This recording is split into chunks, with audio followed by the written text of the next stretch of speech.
we saw players from Vancouver coming on the ice in the garden, and they were actually practicing how they would be lifting the cup and handing off the cup to each other. And we found out about these things, and we were like, bulletin board material. Like, we are not gonna allow this happen. It just fueled us. That's like acting out having sex with your wife. That's the level of disrespect that is.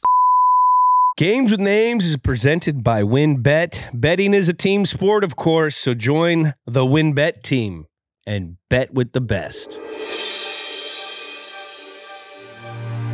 June 15th, 2011, Rogers Arena, Vancouver, Canada. Booze rained down in a hostile environment. The Bruins are tied with the Canucks 3-3. Lord Stanley's cup is in the building. This is Game 7 of the 2011 Stanley Cup Final. Hello, and welcome to Games with Names, presented by WynnBET. I'm Julian Edelman. I'm Sam Morril, and we're on the search to find the greatest games of all time. We're in studio joined with our good friend Joe List. Hilarious comic, 2 specials with millions of views on YouTube, I Hate Myself, and this year's material, and a great new movie out called 4th of July on louisck.com. Check it out. On today's episode, we're talking Game 7 of the 2011 Stanley Cup Final, the Bruins and the Canucks.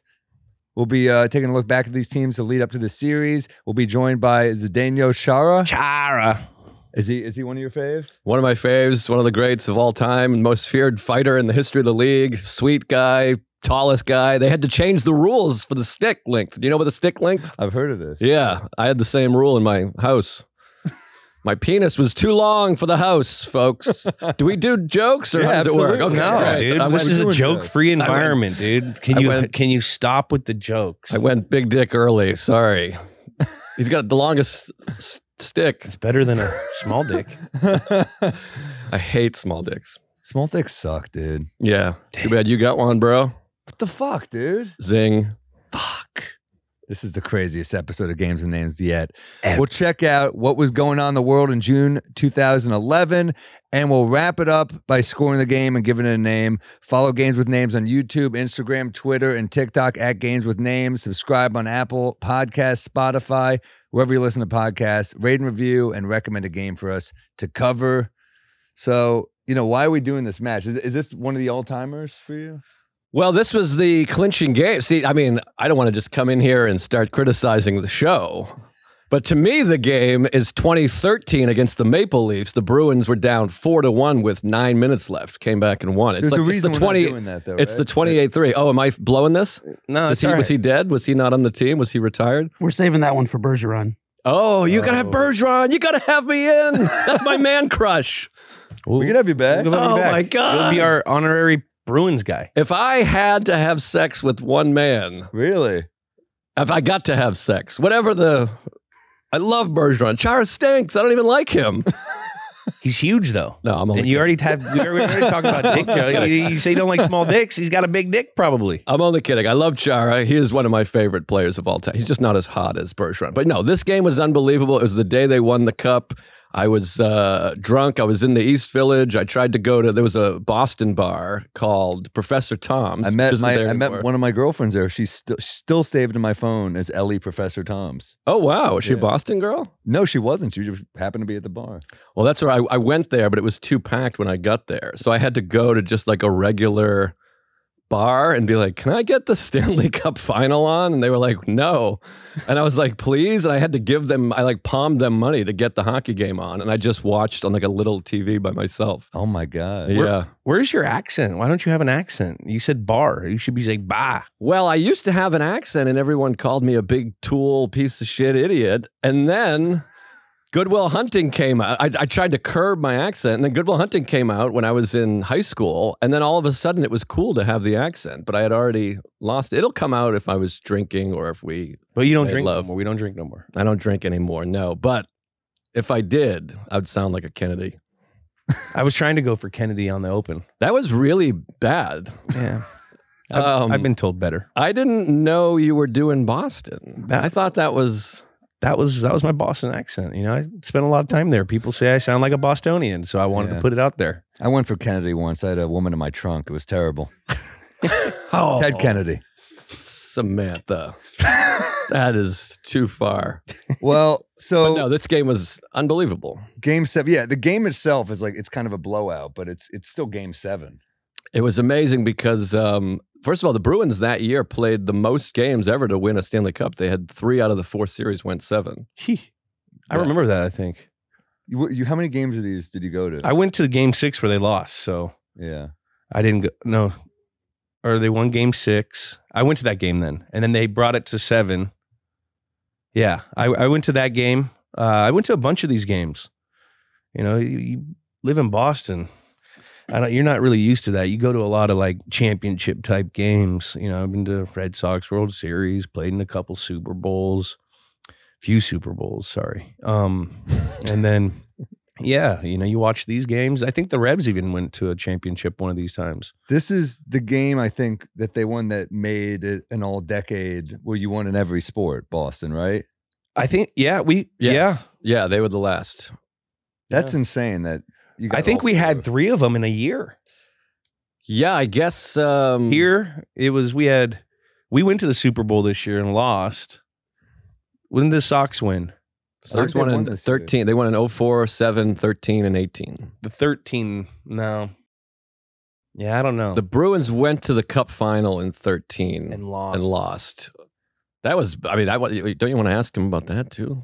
They were up Game 6. They were up a goal with like 80 seconds left. They lost in regulation. You ask him. I don't want to ask him.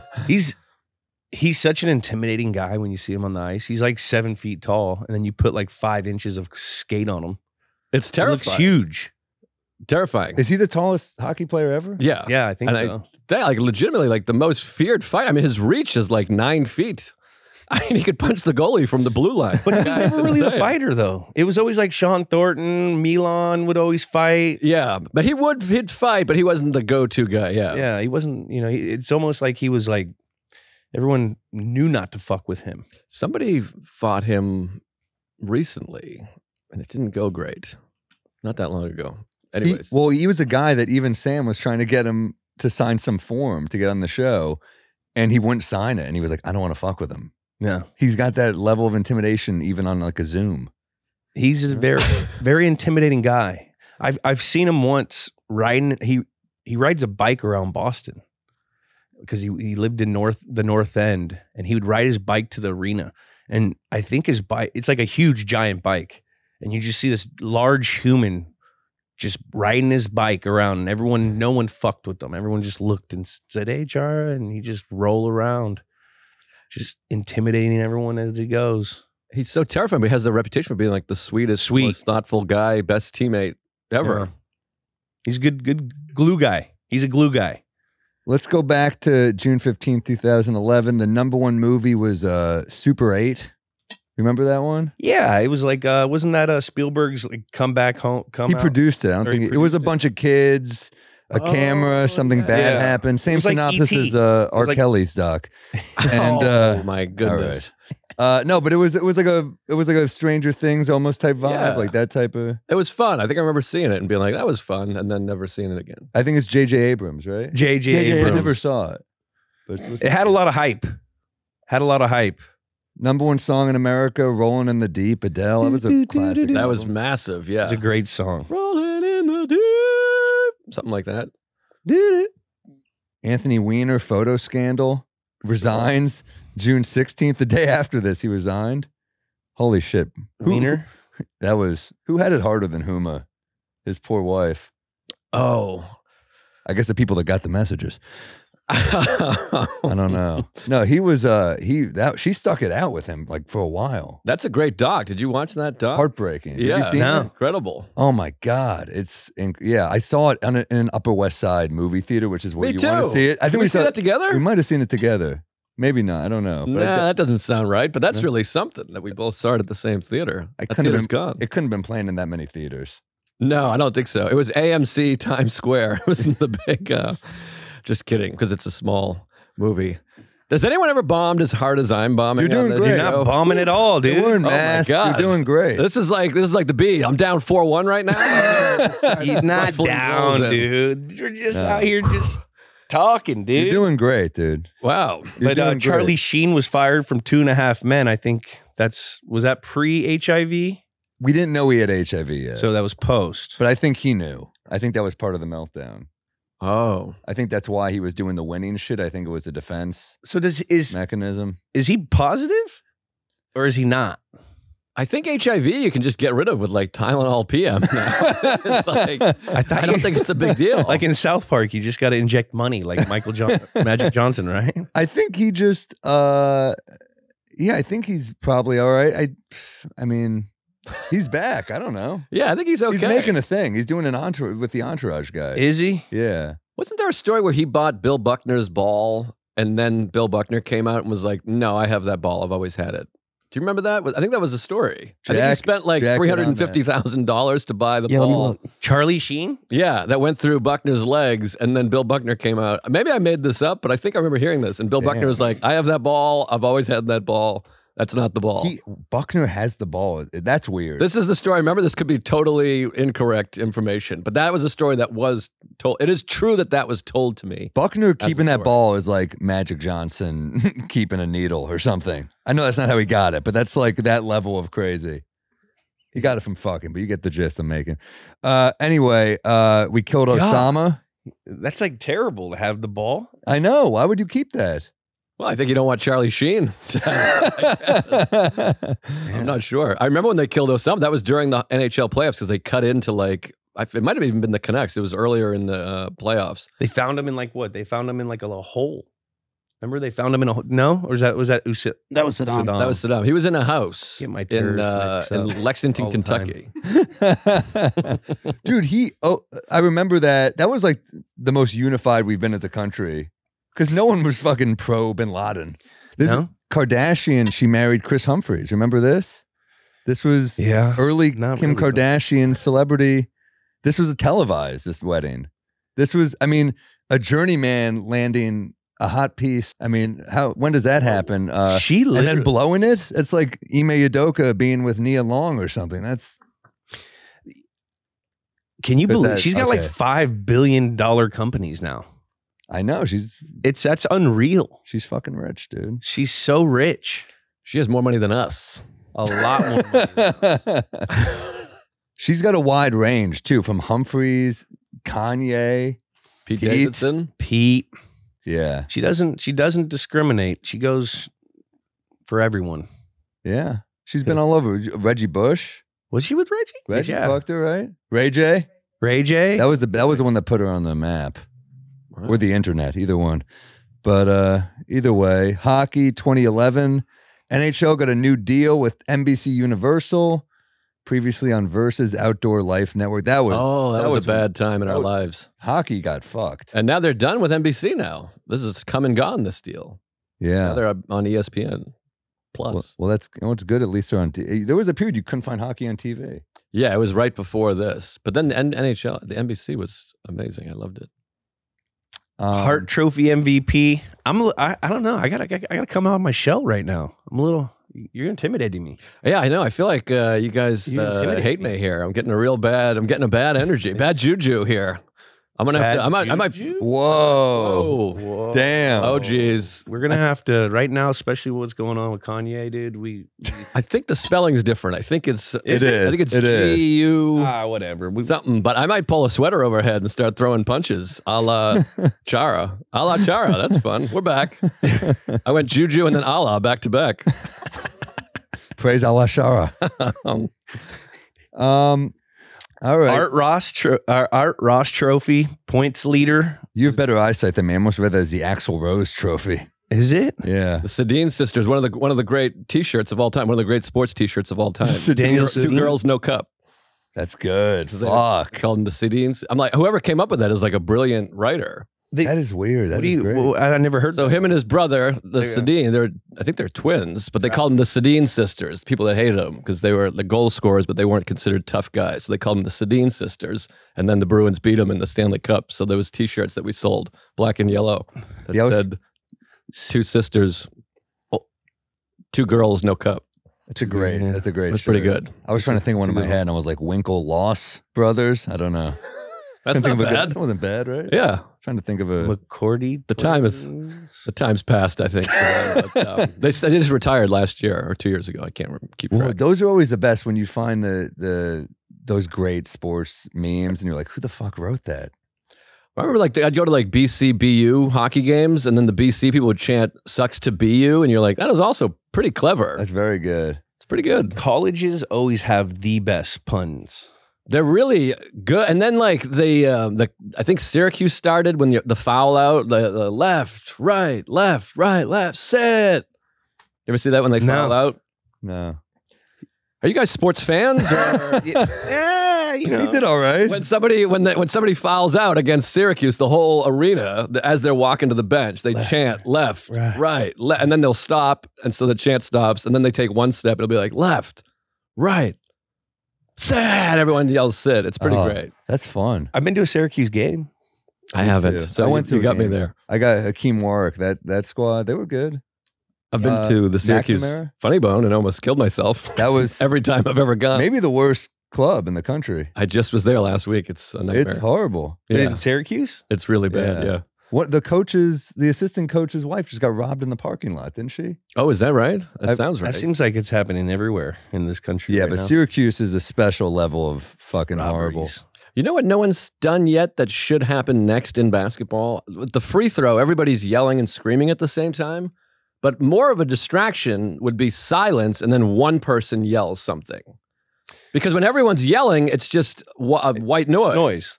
That's it would be smart. better if it was dead silent and as he threw, someone went like, you know what I mean? Or someone needs to coordinate that.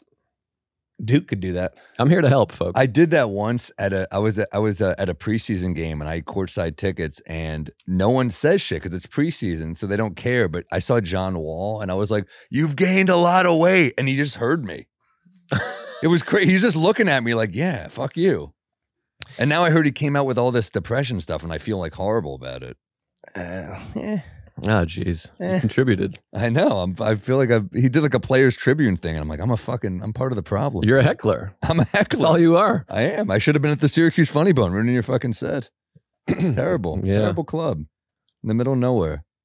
The Vezina Trophy. Yeah. Best goalie, Tim Thomas, Bruins. What is it? Vezina? Yeah. Sports fan. Tim Thomas fan. was unbelievable, yeah. But I always got it. He was never really great in the regular season, and he was always crazy. Didn't he have like a bomb shelter he lived in or something? Or he lives there now? I think he went a little cuckoo. I don't know. He was a big conservative guy, so that might have been part of it, you know. But he was on his head, as they say, that whole playoff run. It was unbelievable. But didn't Tuca come in? Or that was 13. That was 13, yeah. But he was there. He was there, yeah. He was the backup. Tuca's got a ring. Tuca's got a ring. He Two got U's, a 2Ks. couple rings, no? They only got one with this whole thing? They got one. They had 2 conference championships. Yeah, the conference championships. Sidney Crosby suffers a concussion during the Winter Classic on June 1 and January 1 and is unable to play the rest of the playoffs. Ooh, that's sad, Kyler. He's a big Penguins fan, even though he's from Western Massachusetts. Oh, ouch. Yeah. Yikes. What were we doing, Sam? What were you doing in 2011? I remember we did that gig in 2011. Oh, yeah. I bottomed out. I hit my rock bottom was with you on that gig. We did. This is completely my fault, but Liz and I did. First off, we did a co-headlining week at a club, a run of casinos called Bonkers with a Z, and it was just as bad as it sounds. And I booked it, and this was my fault. We flew into the wrong state on the wrong day. I fucked up that hard. It was Wisconsin. I think we flew into Michigan. No, I believe, yes. The gig was in Upper Peninsula, Michigan, but we flew to Detroit. Yeah. So technically it was the right state, but they were like, no, you got to fly to Milwaukee. So we had to rent a car and drive like all the way around Lake Michigan or whatever it is. And that's when I revealed to you that I can't really drive. And you can't drive. Yeah. And I was City kid. Yeah. It was great. New York can drive, right? I call him a city hick. It's bad. Colin Quinn, also not a great driver. Better than you. But Sam got in the car and immediately I was like, no. Switch seats. And then he was like, I'm just not great at turns. And I was like, well, what are we going to do? Switch seats on the highway? Like, there's no... Is this just from lack of driving? Yeah, I just never really learned. I have a license. I charm my way through the license. I failed 2 tests, and the third time I got a laugh out of the gate where I just said, I'm terrible. Please don't fail me. And she laughed, and I was like, I'm in. And she passed me. I hit cones. I was horrible. She shouldn't have passed me. Jeez, man. But I got a license, and one of the highlights of that week, I remember, first thing I remember is the band Cheap Trick. We're in a casino. The band room in the casino is under construction, which pushed Cheap Trick, a band in the Rock and Roll Hall of Fame, into the comedy club. And it pushed us, the comedy show, into a bar during the NL playoffs. And it was, I think the Brewers were in the playoffs, yeah. And Joe and I were switching who would go first and second. And that show, Joe went first. And they wouldn't turn the game off at the bar. So people are just watching they're watching the Brewers get their ass kicked. And Liz is on stage and they're not listening. So Joe just goes, oh, fuck you, I'm glad they're losing. And he's just trashing them. And I'm losing it laughing. And then after that, Joe goes, all right, Sam Morril. And I'm like, oh shit. So I have to follow that. It was horrendous. And then there was a big and I had been doing comedy about 27 years longer than Sam at that point. Well, it's still at this point, I guess. And I had there was a huge poster and it said Sam Morril. And it was a 6-foot poster of Sam. And it was like, and also Joe lived down here. And I was like, I thought we were co-headlining. And he's like, I didn't make the poster. It was really bad. I didn't feel good about it. It was really bad. And then I felt terrible. What does that like mess up the friendship a little? I don't like Sam anymore. You're asking. Yeah, no, I can't stand him. But no, it was tough. I mean, I didn't blame him. He didn't make the poster. I blamed him for flying to the wrong state. Also, you left out the best part. This is when Joe was still drinking. So Joe, he was very good at hiding his drinking. He drove us home from the casino in a blackout, and I didn't know he was blackout drunk. And the next day, Joe was like, "How did we get home?" And I was like, are you fucking kidding me? You drove us. And he goes, yeah, but in my defense, me blackout drunk's a better driver than you sober. And he was right. True. Maybe it's a good thing that you're not drinking it. No, yeah. I just needed the Bruins to get the cup, and that was the last thing I needed. But that was definitely like a low. I remember crying. I was like sitting in my hotel being like, my life's a failure. I'm a mess. And then you're like, what's wrong? And I was like, I can't tell you. You know what the funniest part was? He was crying. We were in like the Milwaukee Athletic Club. The funniest part, he's crying. Keep going. We're in this Milwaukee hotel, and like comics will do a joke sometimes where you're like, oh, does your hotel room have a hot tub? And we're like, very funny because we'd all be in shitholes. And Joe said that to me, and I'm like, haha. And then I go to his room. For some reason, they put Joe in the presidential suite. It was crazy. And I'm in this like shitty little room. And then I go to Joe's room. I'm like, this is like extravagant. And Joe's still crying. I'm like, all right, well. One's got the big sign, one's got the hot tub. Sounds like true. It was like you guys are a match made in. So that was 2011. 2011. So then we were what? How old are you? I'm 40 now. 40? So I would have been 29 then, I think. Yeah, 29. We were what? We were like 26? Yeah. Wow. Time flies when you're having fun. Let's talk about this matchup, though. Yeah. Yeah, let's talk about this matchup. Bruins record, 46, 25, and 11. Still gets me that they have so many ties in hockey. Third in the conference, coach Claude Julien, coming off a season where they blew a 3-0 series lead to the Flyers in the second round, eighth in goals scored, third in goals allowed. Prior season, Cam Neely was named the team president. They drafted old Tyler Seguin second overall. Yeah.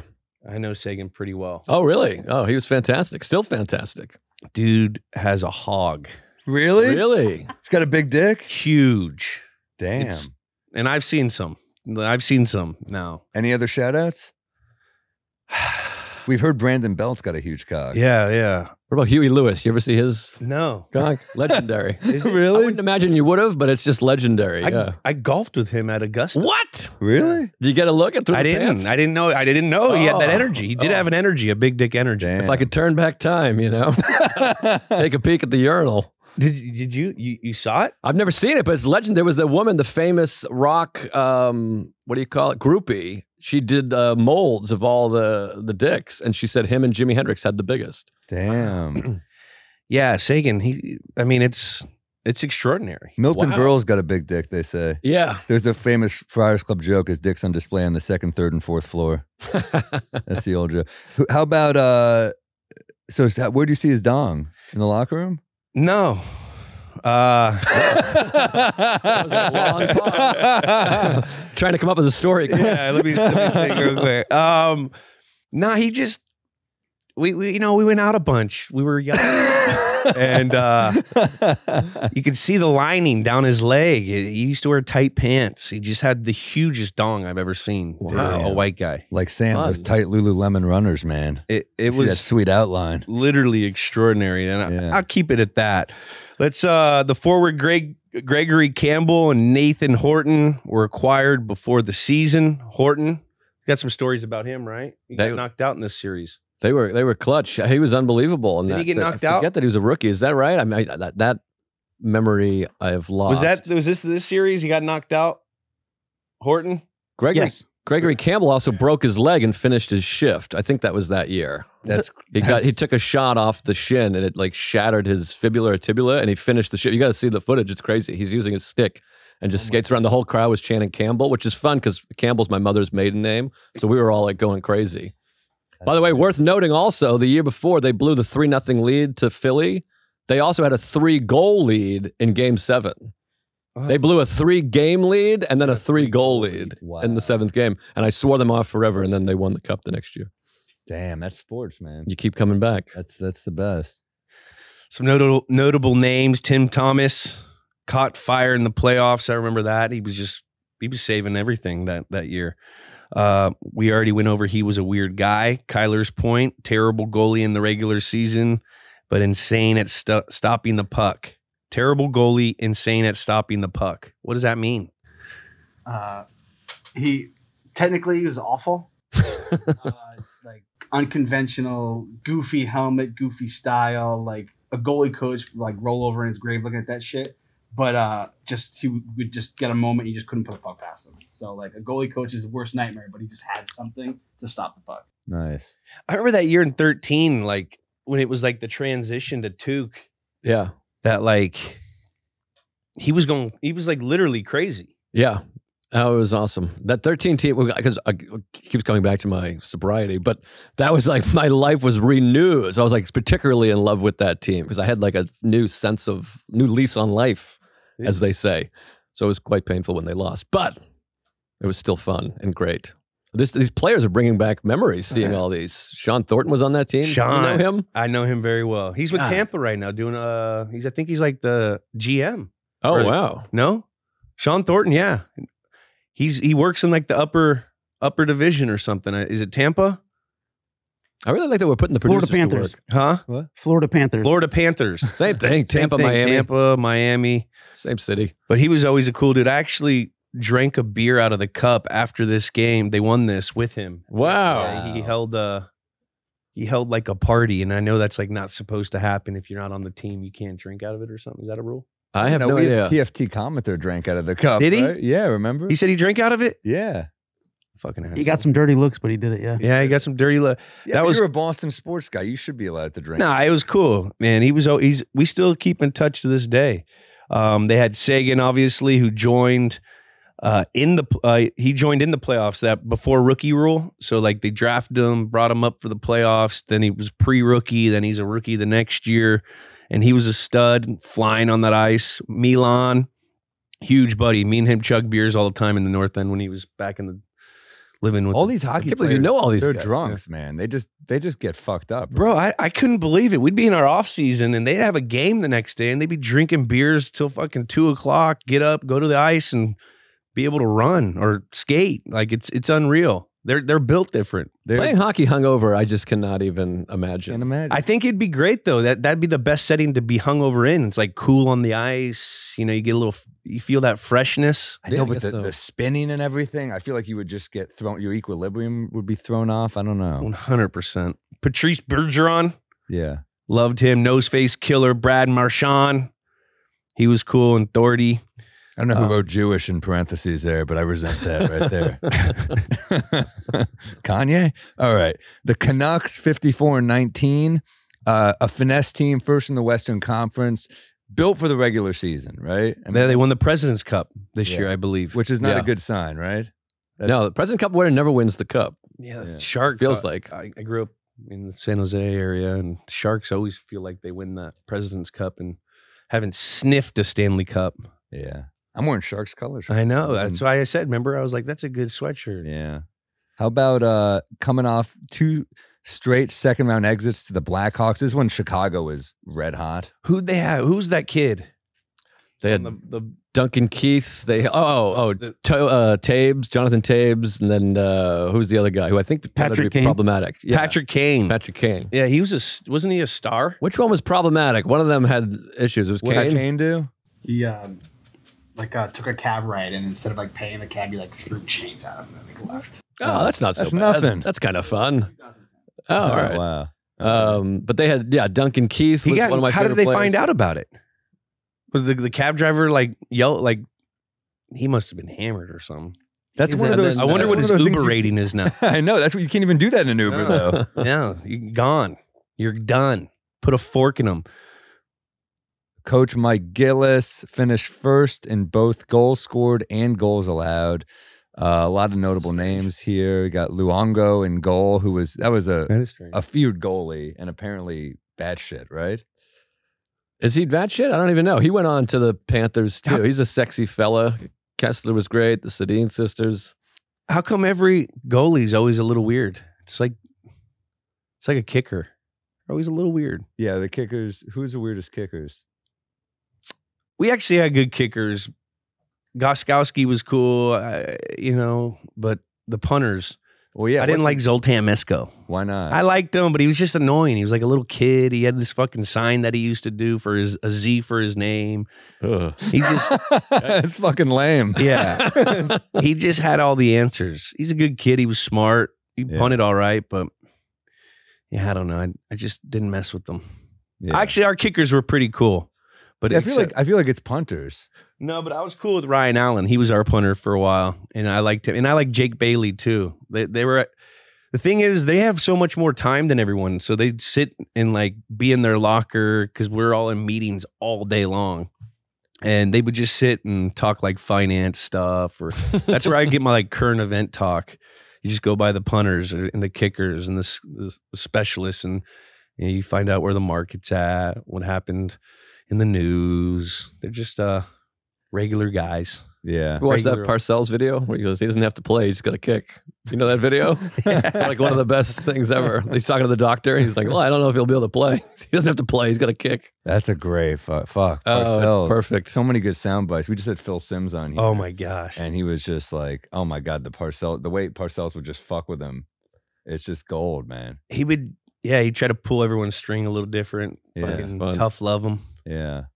We got that in New England as well. All right. So now let's just get through quickly how they got there. You know, the Bruins beat Montreal 4-3 in the first round, a 7-game series. Then they swept Philly in the second round. They beat Tampa Bay 4-3 in the conference finals. And Game 7, no penalties. I remember that. wow. Nope. Oh, there you go. No penalties. That's crazy. Yeah, it was That's never happened. It's pretty rare. Yeah, I don't know how often it happens, but I remember that was crazy. I was in Southern California. My best friend Derek got married that day, and it was really annoying because Game 7 was happening. So we kept running up to check on the score. It was great. Then we got the Canucks. They beat Chicago 4-3 in the first round. They beat Nashville 4-2 in the second, and then San Jose 4-1 in the conference. There's finals. a San Jose. They kind of made it through, and then they got the Bruins, that's just a different type of team, just a scrappier playoff team, tougher. I remember going into this, like, the year before they got knocked out in the second round, Bruins. Yeah. And going into this series, they were like extreme underdogs, weren't they? Yeah, I guess so. It's Didn't so- they got hot this year? Like they weren't supposed to win the cup, and then they just came out of nowhere, it felt like. Yeah, it was insane because they kept being disappointing in the playoffs leading up. Like I said, they blew the 3-0 lead the year before, and then like Vancouver was like sick that year. And I didn't remember them being down 2-0 in the series. That's insane. Yeah. I don't know how many teams have come back from down 2-0, but it's a very low percentage. But yeah, it was magical. I think it's loved it. 5 all time have come back from 2-0. 5? There you go. And I think 3 back from 3-0, right? Wait, what was that Hockey, question, 3-0. Let me look into that. No? I know one of the 5 is the Pittsburgh Penguins. Yeah. Let me look up 3-0 here. Yeah. But not in the Cup final, I don't think. No, That's no. never happened. No. No, definitely not. What are some of these storylines? Boston's defense, despite having the highest scoring offense in the regular season with 3.2 a game, the Canucks were held to only 8 goals through their first 6 games. That's crazy. It's gnarly. Big Z. Series tied at 3-3 despite the goal differential. The Bruins averaging nearly 2 more goals per game, 19 and 8 through game 6. Tim Thomas was insane. He was stopping everything. Bruins were fired up after Nathan Horton got knocked out. Remember we were talking about that. Got a concussion, came back to the stadium the next game. No one thought he was playing.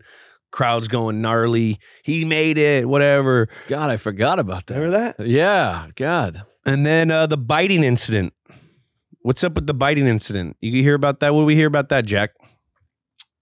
That was Oh, I remember in that. game. Game 1? That was game 1. Alex Burrows bit Patrice Bergeron's glove finger in a little bit of a scrum, and faced no suspension, nothing from the league. And then in game 2, How bad a bite are we talking? there's a little nibble, just a little nibble. Just a nibble? yeah, We take a chunk out? I think the glove protected that. Thank God. One nibble, everybody knows the rules. One nibble, everyone knows the law. And then in game 2, LaPierre for Vancouver was kind of taunting Bergeron, putting his fingers in his face, trying to see if he'd take the bait, so to speak, and take a little nibble himself. Interesting. So that was kind of a thing all series. No retaliation by Bergeron, huh? Kept the mouth closed, I guess. It's weird. Marchand was young then. Was he a rookie that year? Or his second year or something like that? Let me look. It was early. Let's see. Yeah, he was. Could have been a second year. Yeah, he was a youth. It's so funny because this is still the core of the team, basically. I mean, Bergeron and Marchand at least. And Chara just left a couple seasons ago. It's Marchand. Brad's there still, huh? Oh yeah, I love that guy. And then he was licking people years later. Remember that? Yeah, He I started remember licking that. People. The nose face killer. He had Yeah. a bloody face or something too. That was That sounds right. sounds about right. Marchand was a pest for the huge part of this series. Daniel Sedin did all right, but I mean, the defense was the story here. Game 6, the Cup was in the building in Boston, but the Bruins responded to force Game 7. And the Bruins struggled in Vancouver all series. They were shut out twice in Vancouver. The home team won every game until 7. And to change the mojo, Bruins Nathan Horton poured a water bottle full of melted ice from the TD Garden onto the Rogers Center of ice before the game. That's pretty cool. I remember hearing about that. That's home ice right there. I like that. That's all right. badass. And that's, I mean, this Then we is just blew him out, right? That's what I 4-0. remember of it. Yeah, I remember it just being like, oh my God. And then still having that like New England sports anxiety. And I remember Jason Canner met up with me and he's like, you got to feel confident now. And it was like 4-0 with like 6 minutes left. And I'm like, shut the fuck up. Because we had that huge comeback and you never know. You're on the road ice. you can just- never accept. I know that friend, and that friend is a jinx. Yes, exactly. So, And when was the last time they won before this? 72. 72. Yeah. And they love hockey in Boston. Oh yeah. They love hockey in Well, Boston. we kept running into Gretzky and the Oilers in the 80s. And then we lost to Gretzky-less Oilers also in 90. With Messier, was he on that team? Or was Yeah. he? Yeah. Yeah. I mean, that was yeah. I mean, Boston is a hockey town for sure. Absolutely. And so, I mean, so is Vancouver, and they haven't won shit. You got to feel a little bit for Vancouver. They just can't. That city wants it so badly. never won. They haven't won.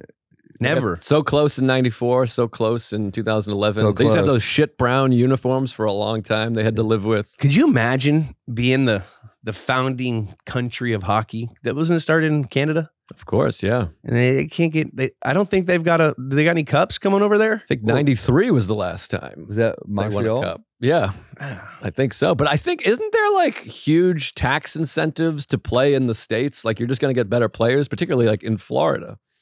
Like I makes think you sense. pay way more taxes in Canada. Yeah, well, you get paid everywhere you play. But they So like when you're even if you're in Canada, like the guys that play in Canada, you have to pay that tax for that Right. specific game. So that could be a reason, but I don't think is that a reason why Yeah, A lot of stars don't go there? I mean, I think it's part Is of it the that reason. much more? Well, yeah, it's How just much is the tax? They have free health care up there, right? That's where it gets you. I think and they're it's just all right, and it's just cold and shitty too. yeah, it is cold and shitty.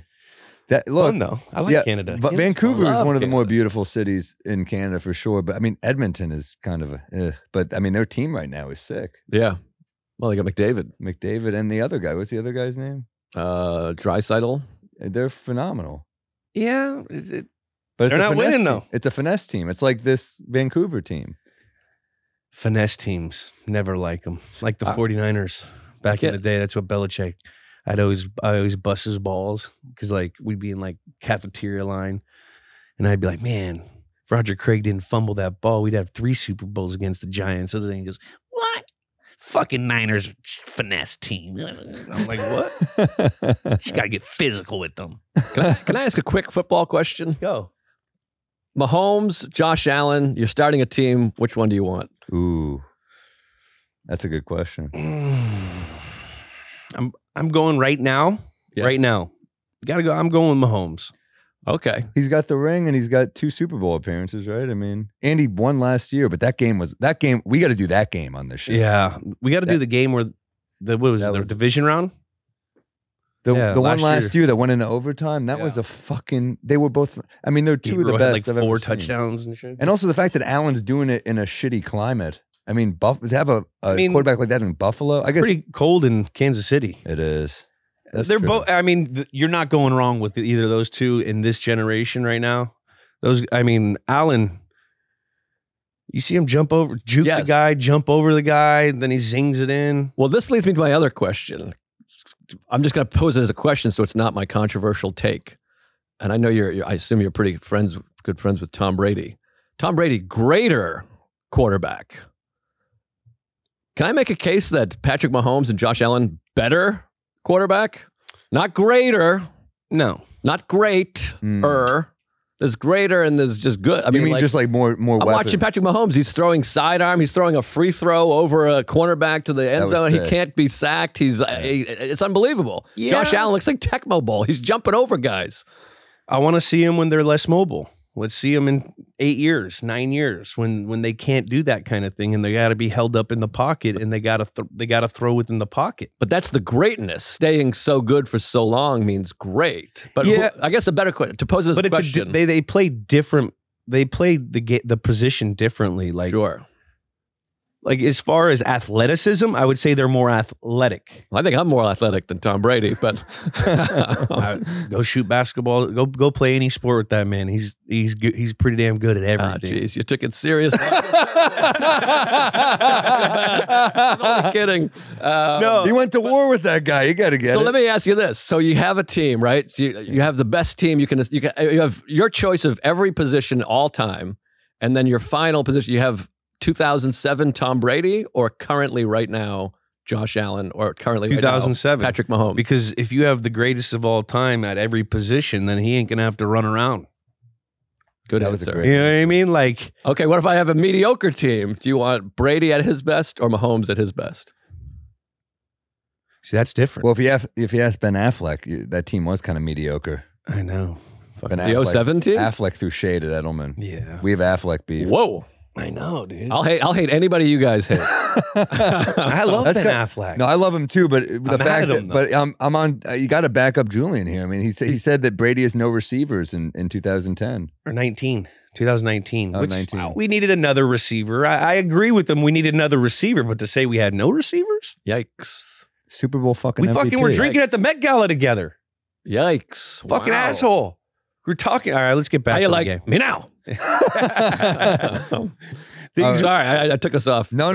That's great stuff, man. So the final. I'm taking score- Tom Brady in anything. Thank you. yeah. Things that we remembered: post-game riots. Yes, I remember that well. I loved it. I just remember like watching ESPN, and there's like a car on fire. Like 3 days after, still on fire. There was $4.2 million in damage. 293 people charged. How do you charge them all? Yeah. They say this was the first smartphone riot. Oh, So interesting. a lot of cell phone pictures floating around. They were scouring the internet. That was like their January 6th, man. They just went nuts. Canadians and their hockey, man. You gotta the classic photo from the riots, the couple making out in the street. The final score, Boston 4-0. They win the series 4-3 and lift the Stanley Cup out of Vancouver. Tim Thomas won the Conn Smythe, the playoff MVP. Smythe. I'm not a hockey guy. Tim Thomas won the playoff MVP. I'm nervous about this one. You do it. You take it. Mark Recchi retires after the game. All right. The Gaming Corner presented by WynnBET. How many times can we say the big Z to Z? We could do that. How many times you can say woo? And how long is Chara's hockey? Let's ask him how long his hockey stick is a few times. And then wink at him when you wink. We have to wink every time we say it. I would do that like 4 times. And then let's see if one time we can slip it. How long is your hockey dick? And then just play it straight. Yeah, I'm in. All right, now this is an interesting thing. You should ask him about, because one of my favorite things in hockey is if a goalie loses his stick, right? The defenseman hands him his stick. Yeah. And then a forward will skate down and hand the defenseman his stick because you prioritize. But I'm like, a forward hands his stick to Chara. It's just like a toothpick. Splinter. Yeah. It's just like, that's a great question. He's going to have to like bend over. No one can just hand him their stick. It's going to be 10 inches too short. Yeah, he's got to have the biggest stick ever. 10 inches too short. The Sam Morril story. He's got a small dick, right? Is that true? Frick. This guy's a jerk. Folks, this guy's razzing me. I'm teasing, folks. It's his locker room humor. And there's a perfect setup for the biggest stick in all of hockey. Going to Zara. Chara. Sorry, I passed the Zara on the way here. We're going to Chara. Well, Joe, thanks for joining us, man. Thanks for the insight and the pronunciations. Yeah, absolutely. Anytime. It was great. Love the dick jokes too. Yeah, thanks for tolerating them. And when you have Bergeron, for God's sakes, you got to get me back in here and have him be shirtless. We'll have him be shirtless. Yeah. And make sure to watch Joe's specials on Netflix and YouTube and his new movie 4th of July, which is great. And let's go to Chara right now. Let's do it. Jalen Hurts or Danny Dimes? Lamar or Allen? Thomas, Brady, or Russell Wilson? Pick your QB and let some cash ride because it's free. If you download WynnBET app and use the promo code XGWN, when you bet 25, you get 50. That's literally free money, so go make your choice. You could win or not, but maybe. Offers subject to change. Terms and conditions at wynnbet.com. Must be 21 or older to participate. First pod for Big Z, and thank you for joining us. I personally pretty much grew up as an adult getting to watch Big Z and his career, and I didn't get to meet him until probably this year. I met him at a party. We brushed by each other, but the thing about Big Z was he was like the consummate professional in Boston. He'd ride his bike to work. He was always on everything about his body. He was always, a great leader. And it's an absolute honor to have you on here to talk about the 2011 Game 7 championship game. Consummate professional, never got ridden up for a hood slide on a car. No, he never got a hood sliding thing. He never did anything wrong. He's just always been the best, man. He was drafted by the Islanders in 96, 24 season. He just retired. Congratulations on an unbelievable career, by the way. 6-time All-Star, champion. The accolades just don't match how big he was, literally, to Boston and to the defense of Boston, man. But he's an 8-time All-Star. I mean, that's pretty amazing. Insane. 2011 Stanley Cup champion. And he's the tallest NHL player of all time. Wow. So thank you for coming on. Yeah, no, thank you guys. Like I said, it's such a pleasure to be on. It's an honor, and looking forward to this. It's my first podcast, so it's exciting. So you bored yet? Are you gonna pull a Brady and have a retire and then come back out? No, what? No. Actually, you know what? It might sounds kind of a little funny, but I'm actually a little bit more busier, I guess, if you want to call it, than before. It's like, having that regime and schedule being part of a professional team, it's just like, what you're doing like every day, it's almost like break down to every minute, every hour, every day. You get the schedule a month ahead and you're just following basically everyday routine, as you know. And now it's like you wake up, it's like you have 3 kids. It's like, okay, this is coming up. You got to drive, your boys to the hockey game, soccer game, pick up your daughter, go to, and plus on top of that, I really enjoy doing some stuff and work around my house. I just some things I never done, or I shouldn't say never, but haven't been able to done it as much as I would like to.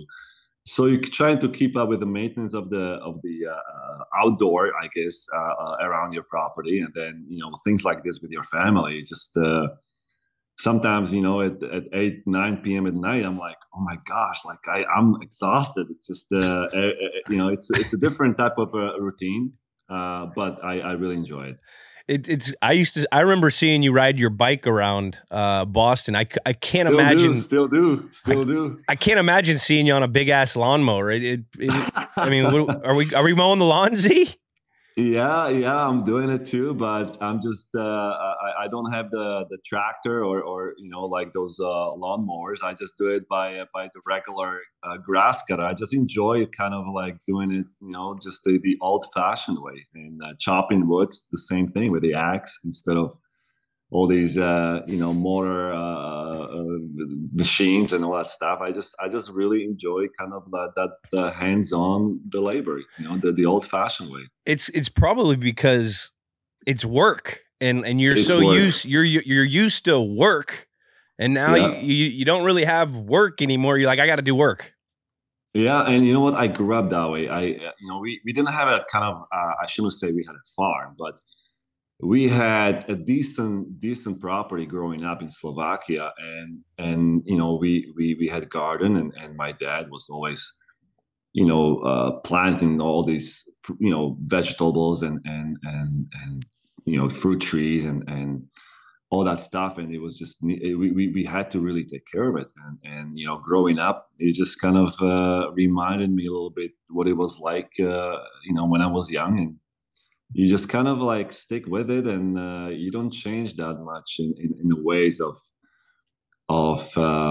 because of the technology. Of course, you try to use different things and make it easier, but some things you just kind of, I like to spend the energy. I like to kind of get it out and just do it that way. This is like a real man's man here. I mean, I live alone, and if I have like 2 dishes in my sink, I'm like, I gotta hire some help. This is horrible. But take us back to the year 2011, back in Boston. What was the life like for Big Z in Boston, 2011?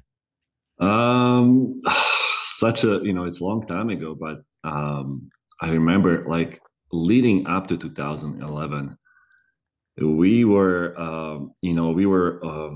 coming off, some kind of improvements in a season or where the organization was going, but still living in a shadow of other, teams around the Boston, like Celtics, Red Sox, Patriots, of them winning championships every year. Somebody won the championships, and we were the ones kind of like in a shadow and not getting it done, and having some, disappointments in the playoffs, and finally 2011 came, and it just seemed like everything came together. Like we started off the season in Europe. We traveled to Northern Ireland, and then we went to Prague, and it just allowed us to really bond together with the new guys coming into our team, and just I think everything started clicking. Like everybody was just sick and tired of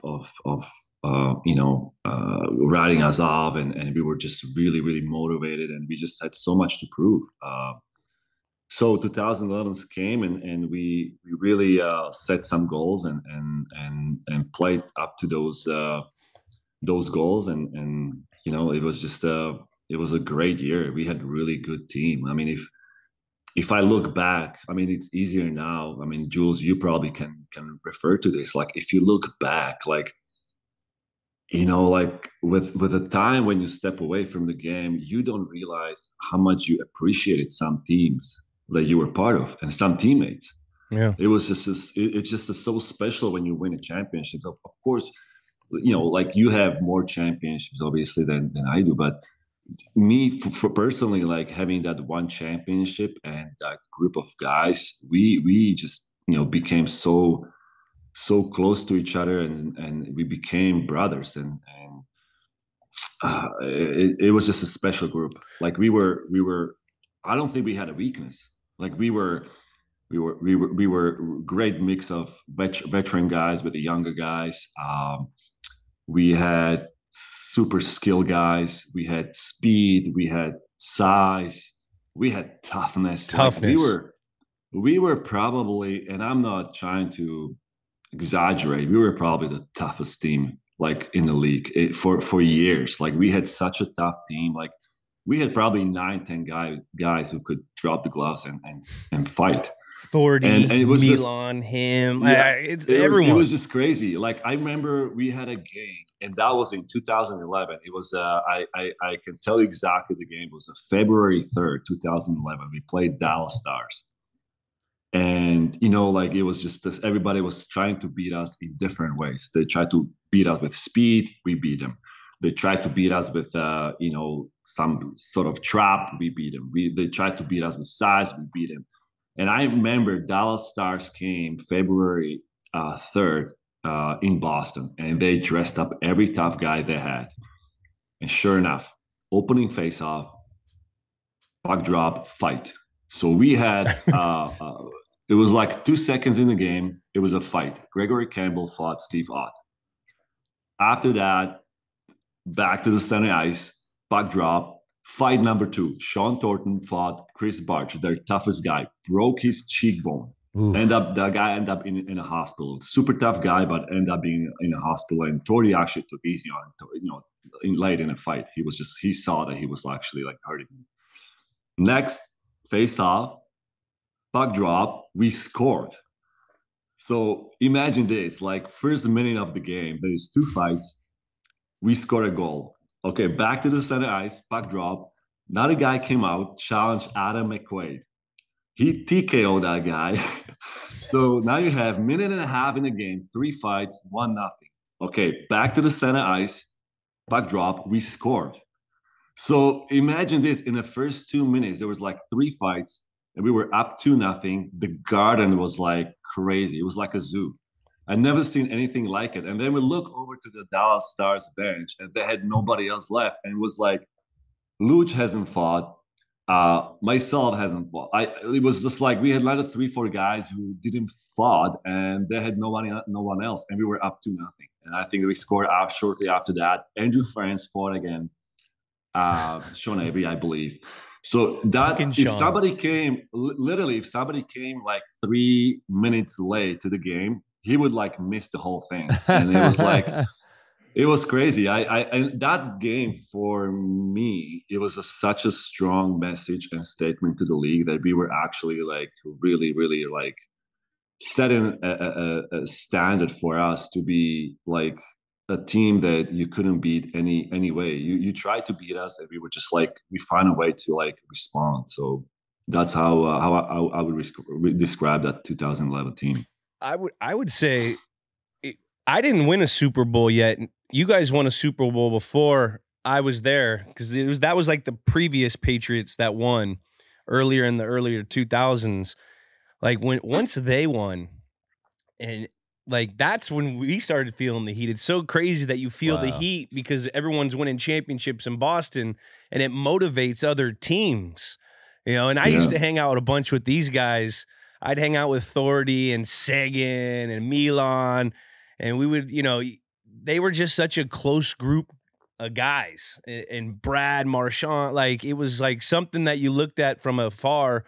If you weren't part of that team, like that's what you have to do. You have to be like these guys, because they were like, they all had each other's back. They all got along. There was, you know, there's shit here and there, but that's team. That's how you go out and win championships. But you know what, Jules? Like, sorry to interrupt, but we were also like, we were so close to each other, but we also made it. We had a meeting. I remember we had a meeting, and that was quite early in the season, and we said, because we needed to change things up and just really push ourselves to be better. And we actually made it kind of, as you want to call it, promise or rule that we would be holding each other accountable. Like regardless of who it is, what status, or how many games and who you are, it was just like if you didn't bring your A game and you didn't play your best, you would get called out. And that's, as you know, that's the worst thing you can get, to be called out by your teammate instead of coach, right? Like coach, that's his job. But if your teammate gets on you, that's actually, quite embarrassing. So we made it such a clear a message that it was like everybody, when the game came on, like we were just ready and everybody played their best, because we just didn't feel any offense. We didn't feel like offended or kind of like hard feelings if somebody said something to you, because you were like, okay, like I better like start like pulling the same rope as everybody else. Like I gotta do my job. Like, and that really made a difference, because we really started to play like absolutely our best for each other and every game. I have a question, because Jules talks about now, feeling the pressure from you guys. Did you feel pressure being, in Boston, that this is a city that got so accustomed to winning, and the Red Sox were winning, the Pats had won 3, I guess, in the last decade, right? The Celtics had just won in 2008. Yeah. So did you start to feel that pressure, like, or was part of you like, fuck this city, they're spoiled anyway? Or did you ever feel like, oh, we gotta bring our end of the bargain here, we gotta win too? No, definitely we felt that. Yeah. I mean, it's it just rubs off. Like you can't avoid it. Like you just in that environment. Like we obviously share the garden with the Celtics. The Red Sox are 3 miles down Fenway, and Foxborough is just like, it's just not too far, and just like everything, it's always around the sports. Like it's such a blue collar and sports driven city that it's like if you don't win, it's the worst thing in the world. If you do, it's like, well, it's expected. Like you should win, like, right? And at some point it was actually, you can say that the fans got really treated well, because every other year somebody won, so there was like some parade going on. So, but personally, we all felt like, okay, it's our turn. Like we gotta bring this championship back to Boston. Yeah, and it was nuts. I remember how crazy it was. Let's get into the playoffs. It was a crazy road to get into the Stanley Cup. You go through 7 games against Montreal, 7 games against Tampa Bay. What was the big momentum swing when you guys felt like in the playoffs, that was that pivotal moment where you're like, all right, we're gonna get this. We're ready? Well, I think it was a couple of them. First, it was the round 1 against Montreal. We were down 2-0. Yeah. Going into Montreal, like we basically lost both our home games, and we went to Montreal, and everybody was like, okay, this is not gonna happen. Montreal's gonna beat you again, and same kind of a song, yada yada yada. You guys lost to Montreal, and another opportunity of great team not living up to their expectations. But I think that was like really pivotal point for us. Like I remember we had a change in our schedule. I think Claude Julien made a change that we didn't stay in the city. We stayed somewhere further away from the city, from all that hoopla. It's probably because of Sagan. Something. No, I think because of the media and unnecessary, I guess, buzz around the team that we didn't need at that time, and we really tried to focus on just winning that game 1 in Montreal. And I think we broke it down. I think Mark Recchi had a meeting because he was the oldest guy. He won a championship. with Carolina and Pittsburgh, and he had the most experience. He said, listen, like, the way we can do this or we can come back, it's not looking at a big picture. Like we have to win 2 games in here. We got to go like in and try to win a first shift and second shift and third shift and first period and first 20 minutes. And that's how he broke it down for us into really these small segments. And that's how we kind of like start playing the rest of the playoffs. Everybody was just focusing on every single shift. And we tied the series, and then it went game 7, and we were able to use that home ice into our advantage. We won, and I think that was for us a really kind of a click that we felt like, okay, like we got past Montreal, our biggest rival, and the team that always kind of give us hard time and beat us in the playoffs. Then Tampa was another opponent that went to game 7, but I think that what these game 7s do for you, if you win them, it just brings you like another level up your confidence, up your motivation. And then we got a little breather in Philly. We swept Philly, so we got perfectly kind of timing rest before the finals. And with Vancouver, it was just such a demanding and tough series because not just 2 great teams play each other on totally opposite sides of the league. The travel was just crazy, like flying 6 hours between 6.5 hours with a 3-hour time differences every other day. It was just like, that must have messed up your sleep, right?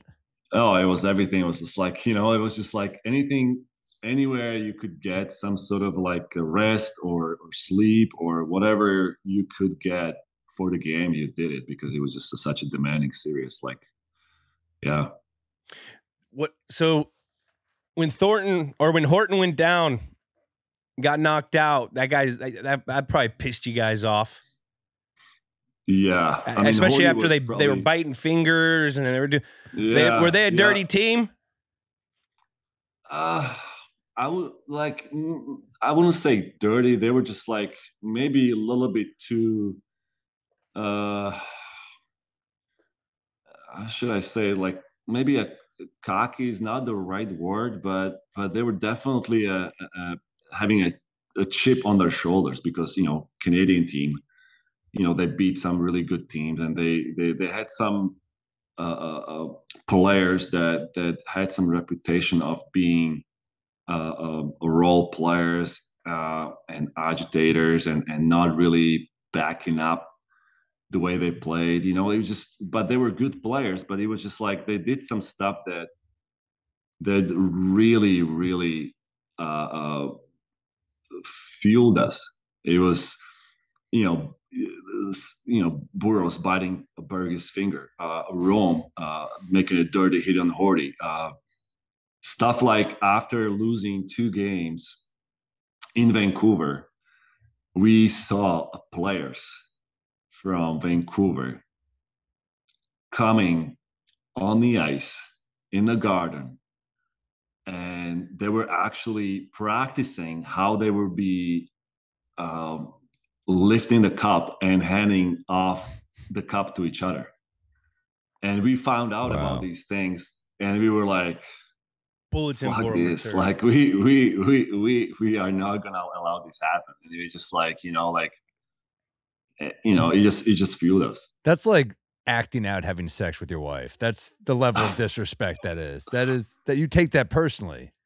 Well, we heard about a few things. Yeah, there were some rumors that they called the league and they were asking, I believe it was after game, I don't know what game it was. They were calling actually the league and asking how many people or family members they can take on the ice after they win the championship.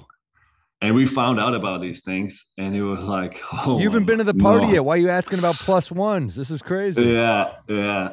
So yeah, that was kind of, for us, that was just a huge motivation. Damn, you can't give teams any extra motivation. You can't give bulletin board material, especially to tough guy. I always say, you see, like he's being nice. These guys are fake tough guys. They had a fucking full team of tough guys. I mean, let me tell you, I've partied with these fucking guys. They're crazy. I remember the atmosphere of the city when you guys were in that series was absolutely bananas. What do you remember it with? Well, how do you remember the atmosphere? Yeah, it was crazy. I mean, every person in Boston was wearing a Bruins jersey. Like it was just the whole city was just the black and gold. It was just the support was unbelievable. We felt that it was just so excited, and at the same time we knew what we were up against. We didn't want to disappoint. We didn't want to let all these fans and people who were there for us all those years. We didn't want to let them down. So as much as we loved it, we also we knew we couldn't lose. We just it was absolutely amazing. Like the treatment we got was above and beyond from everybody. Well, you got that treatment at home, but then you have to take this energy from Boston on the road. Horton brings the ice from the Garden, dumps it on Vancouver's ice. Our ice now. Yeah. No, that was legendary. Like, and yeah, completely opposite treatment in Vancouver. Like, I remember guys went for a walk and there were some punks challenging guys like to fight. It was just like, oh, really? It was like, yeah, it was crazy. Like, we had to have obviously security and all the escorts around the hotel. Everything was kind of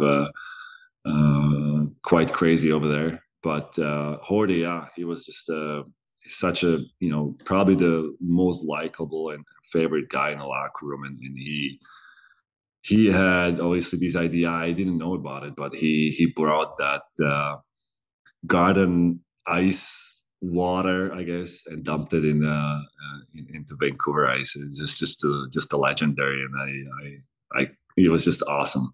Such a great idea. Jeez, man. So you guys basically claim their home ice.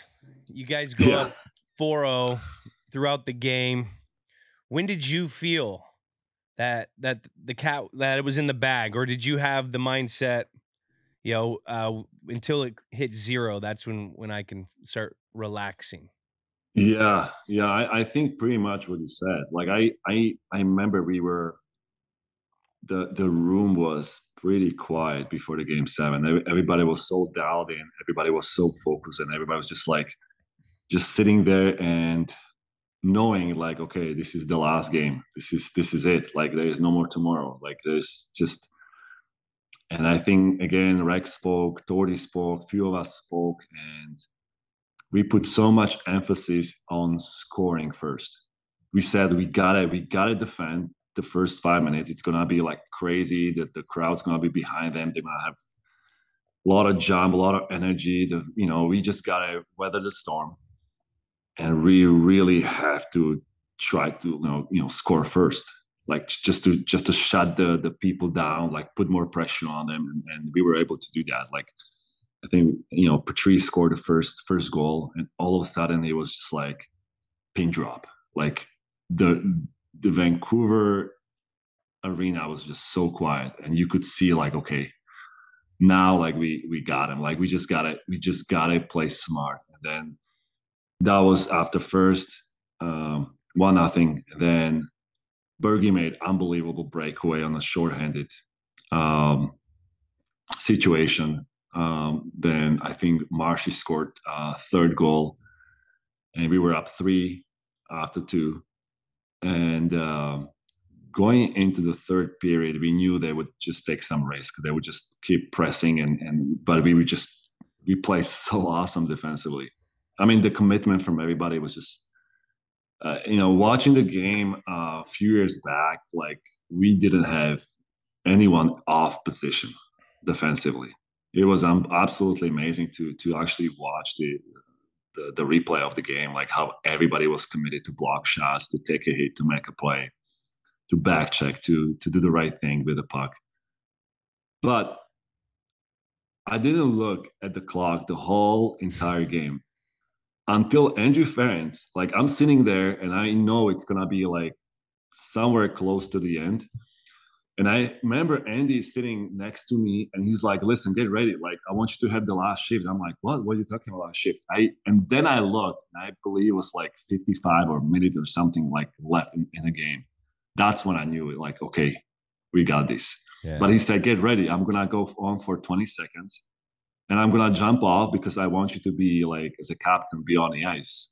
And such a, that's such a great like teammate. Like thinking of me being on the ice, like in the last shift. Like, it's just like, that just tells you how humbled and how tight that group was, because he sacrificed his moment being on the ice, as a last shift for me to be on the ice. Like, he just said, "Get ready. Like, I'm going to take like 20 seconds and I want you to jump on." Like, that's pretty cool. That's pretty awesome, And then, that's when I knew, like, we got this game in the bag. We got a championship.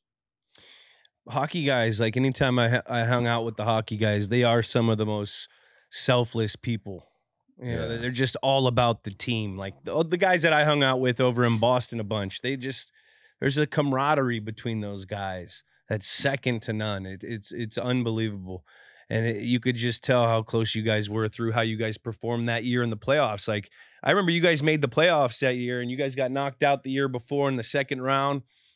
And I think Vancouver was like a heavy favorite to probably take the thing, right? They won the President's Cup. Yeah.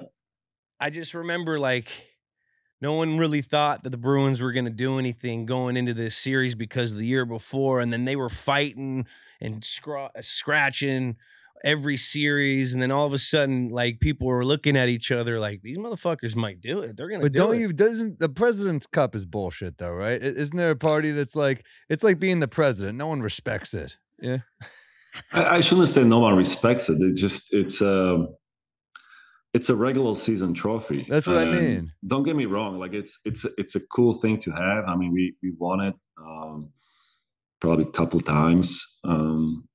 It's a great accomplishment, I would say, but it's not obviously the trophy that you want to be, lifting or kind of remembering season for. I mean, it's the ultimate trophy, the Stanley Cup, and for that you need another 16 wins in the playoffs. But yeah, I mean, we were definitely not the favorites, to win it in 2011. But from that, we really made it. Remember? Yeah. So you win the big game, Game 7. The celebration in Boston must have been insane. Yeah, it was. We actually. Because it was for most of us, it was the first one, like Tordy and Rex won. So they were kind of like a little bit more mature with it. But most of us, we didn't know how to really, so we went crazy. We were just like, taking it to the extreme. And I think that Vancouver fans did it the same way, but, kind of bad way for their city. And I mean, I remember we were in the locker room, we were celebrating, families, everybody in there. And then they said, like, we have to leave. We were like, what's going on? It's like, no, we have to leave the city. Like right now, there's a riot. There's like fires. There's like, the cars are flipped upside down. Like the whole city's being demolished by like, upset fans. And they had to literally escort us out of the Vancouver. And what a mixed feeling. Yeah. I mean, you literally just won the Stanley Cup, and they're like, the good news is you won. The bad news is they are going to try to kill you. So. Well, they were actually like, doing like unnecessary damage to their own city. Yeah. Like, it was just like, why would you do that? Like to your own people. So, but we left. We got to Boston quite early in the morning, and everybody obviously waiting for us at the airport, on the way to the Garden. Just a huge line of people, fans, just greeting us, cheering us on. It was just really, really amazing. It was just absolutely something that you can make it up. You can, it's just unexpected. It's a huge celebration. So it was just amazing. The night that Thordy had the cup, he had like didn't he have a party or something? Yeah, I went there and I took a picture with the cup and Sean. It was electric. I drank out of it a little. yeah. No, everybody had it for some time. We tried to share it, and we took it to different places, restaurant, pubs, and obviously nobody slept for like 2-3 days. It was just amazing. Like, you got text or call like from somebody in every 2-3 hours, like, hey, cup is here, come over, or let's go to this place, let's hang out. And so yeah, it was just it was almost not ending. It was like you were exhausted, but you kept going because you were so charged up from the energy that you receive from everybody around. What's your favorite restaurant in Boston? Oh, that's a tough one. That's a tough one because I can't really name one. There's like I would say I have to tell you like my favorite spot is North End. Like there is so many great restaurants, so I can't really name one because then all the other restaurants will get a little offended. I gotta be a little political correct in here. But there's so many great places to eat and hang out. So yeah, love the North End. I go to Monica's. They always say that you're in there. Yeah. Monica's was always a place that took care of us really well. They made lunches for us, dinners. So yeah, you heard it here. Monica's is the best. All the others stink. Any other memories of just like complete craziness and just shenanigans in Boston during this time? Yeah, I mean, we took it to the Foxwoods, and that was pretty the casino. Yeah, the casino. That's great. Yeah, we did you get really drunk and gamble it all on red? No, nobody gambled, but I think the casino provided really like a good place for us to hang out and kind of be a little bit away from the city, not right in the city.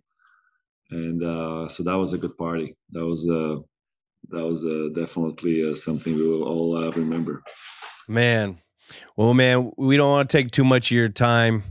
We appreciate you for coming on and sharing your stories.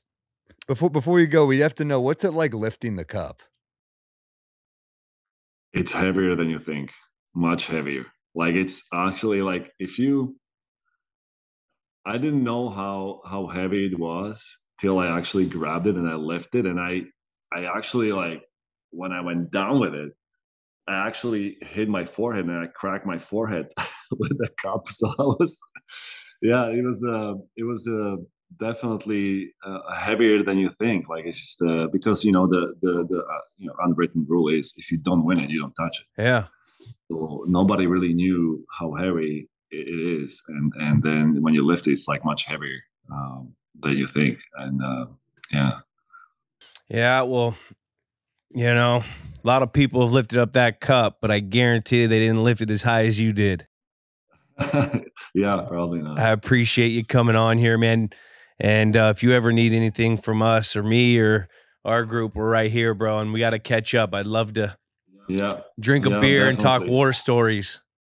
Yeah, for sure. And thank you guys for having me. Really, really appreciate it. Good luck with your podcast. It's awesome. And you guys are the first one. So first podcast Chara's ever been on, baby. Yeah. So thank you so much, guys, for having me. It's been a lot of fun. Thanks, Big Z. Big Z. That guy is awesome. He's just so genuine. Very genuine. You feel the warmth off of his heart, but that guy's still like a grizzly bear. Will rip your fucking head off. It's always the nicest ones you got to be worried about. It is, man. It was just talking to him brought me down memory lane because, I remember that celebration. Yeah. I was at a lot of those celebrations as, like he said, you feel the pressure for when teams in Boston were winning championships. And that was before I had a Super Bowl. So like once the Bruins got it, they didn't have it for like since 72 or something. Like that pressure is real when you're in a vibrant, real, winning sports town. And you'd seen now every team win. Except us. Right. So that lit a fire in it. Yeah. So this is a big game for Julian Edelman. Yeah, it was. Not really. It was. It was. You just say you can't build it up like that and then just take it away. I was trying to get some steam rolling. No, it was huge. No, it was. It definitely was. All right, good. How did the prop? By the way, the prop bet. I think we just fucked up completely, right? Yeah, we kind of breezed by it. What was it again? Oh, his hockey stick. Yeah, a lot. He was too nice. We couldn't. It would have been weird. I know. I think he would have played along with it though. I don't know. He's one of the boys though. I'm telling you, we fucked up. But we got a good interview. I thought it was fun. He was good. Dude. What's the legacy of this game? Ended 39-year drought. The old Stanley Cup coming home to Boston. That's home. Is it not home? It's not home. Or is it Canada's home? No, it's Boston is home.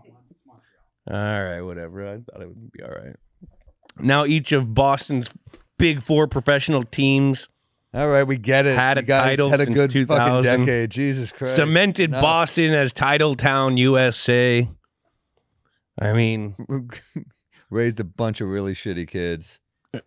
Really entitled fucks. We also raised a lot of banners. Yeah, you did. Those kids stink. You saw that kid who was like, that meme, I'm just a baby and I've watched all these teams win a bunch. Yeah, well, I hope you grow up to be a fucking loser. Hope your life is shit. Oh, it is going to be tough if Boston goes into a drought here. Yeah. For those kids that well, if they do, I don't think they will. They might. I mean, Celts aren't looking too good. Celts. They came close. That might have been their only shot. The East Celts look good. The East is stacked. 35 and 35 by Tatum and Brown opening night. Yeah. Well, you know, I know the coach. Are they going to get by Milwaukee? You know, the East is stacked. Milwaukee. Miami's good. They barely got by Miami. We got them. Lasting image of this.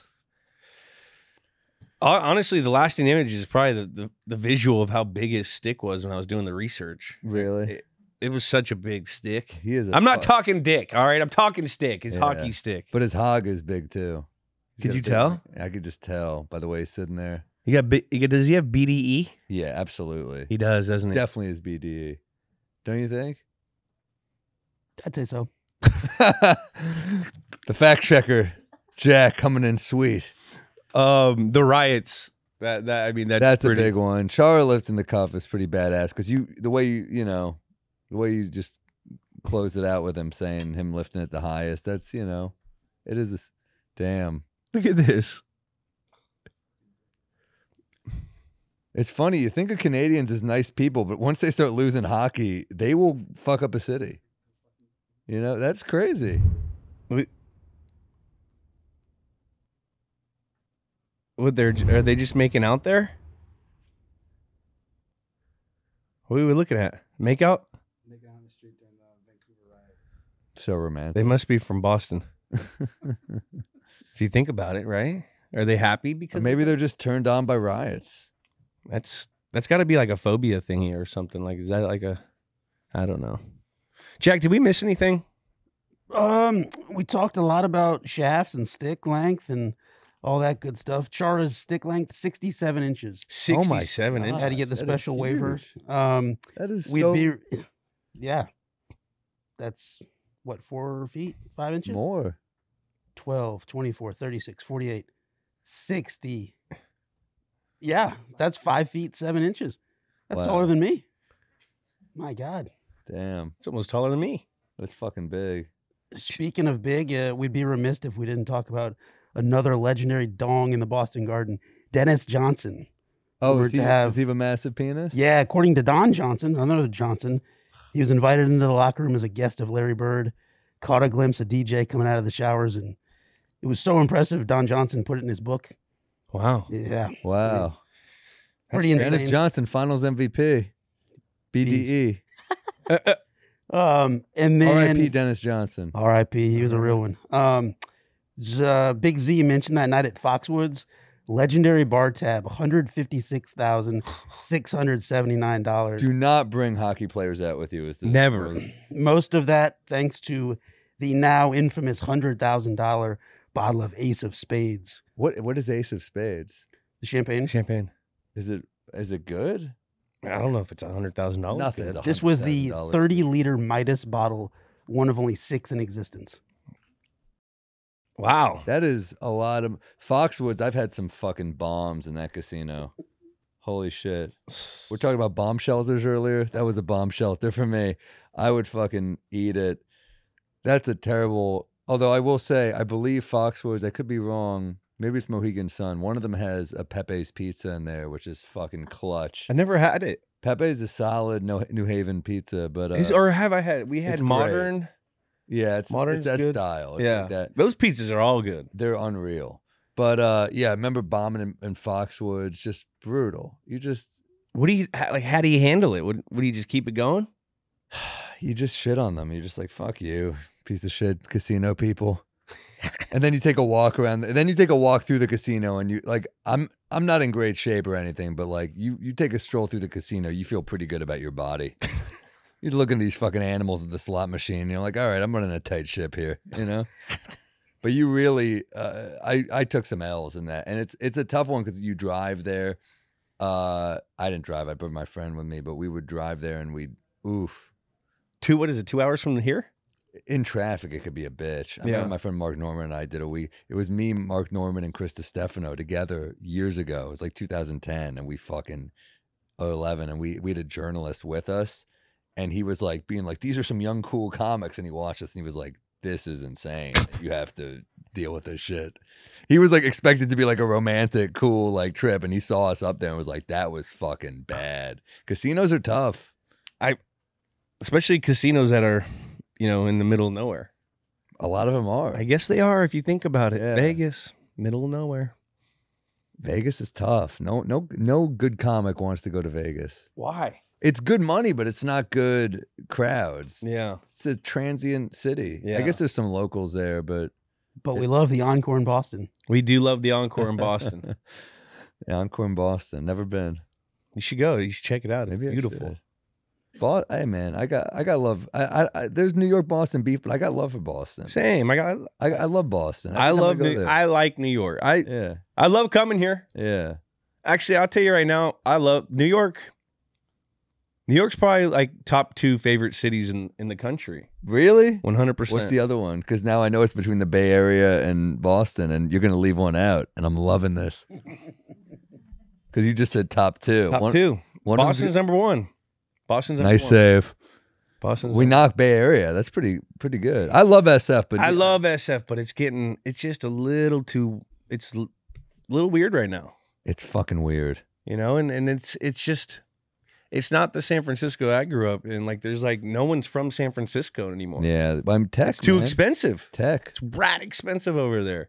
Yeah, that's like what happens. Like a lot of people, we need more liberals, and you see this shit, and you're like, well, this is what happens when liberals get real powerful. Yeah. There's dudes floating by on scooters, and then there's the rest of the dudes look like Dawn of the Dead. It's fucking brutal. It is apocalypse out there. It's apocalypse. It's a great city, but I mean, it's a good Aesthetically, it is probably the most beautiful city to me. in America. I don't think there's an argument. But let's score this game.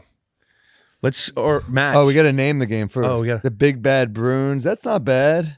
Riot Series. The Riot Series. No, there's other ones. Because Riot Series, I think of like Rodney King and shit. I don't think of like, but that's because I'm American. Title Town Complete. I mean, I know you like that one. I think I lean Big Bad Bruins. We'll go Big Bad Bruins. Stakes set Game 7 Game 7, you got to go on the road. on the road, and you haven't won since the 70s. 70s. I go 9-3. I agree. Star power, bunch of stars in this. A lot of stars, but it is hockey. No offense. 8. Let's go 8. Gameplay, They blew them out in the last game. I mean, the series was game. great. but this is the game. The game. Game, I go 4. 4. No, really? Well, higher? 4-0. You think it's higher than 4? It gets a little bit of the series boost in there, and then it comes out with the energy. But the game is whatever. All right, fine. Go 4-5. No, go 4-5. 4-5. We'll go 4-5. I just think it's a 4-0 win. I understand if you're connected to this game, like he couldn't relax. But and List was talking about how he couldn't relax. But like, I don't know. Name, I go like 4. Yeah, I agree. What's that get us total of, Jackie? 8.5. No, that's too high. Sorry, 6.5. I misread that. That's better. Oh, there we go. Wow. Well, follow Games with Names on YouTube, Instagram, Twitter, TikTok. At Games with Names is the handle. Subscribe on Apple Podcasts, Spotify, anywhere you listen. Like, subscribe, recommend it to a friend, your mom, your dad, your sister, your brother. Rate and review, comment. We want to see comments. Even tell that homeless guy who was fucking on the street in San Francisco. He might have a phone. He definitely has a phone. Right? Downloads count. Yeah, download count. That's all for this episode of Games with Names presented by WynnBET. Thanks so much for listening. Thanks to our sponsors. Thank you, of course, to Joe List and the Big Z. I'm Sam Morril. And I'm Julian Edelman, and we'll see you at the next game.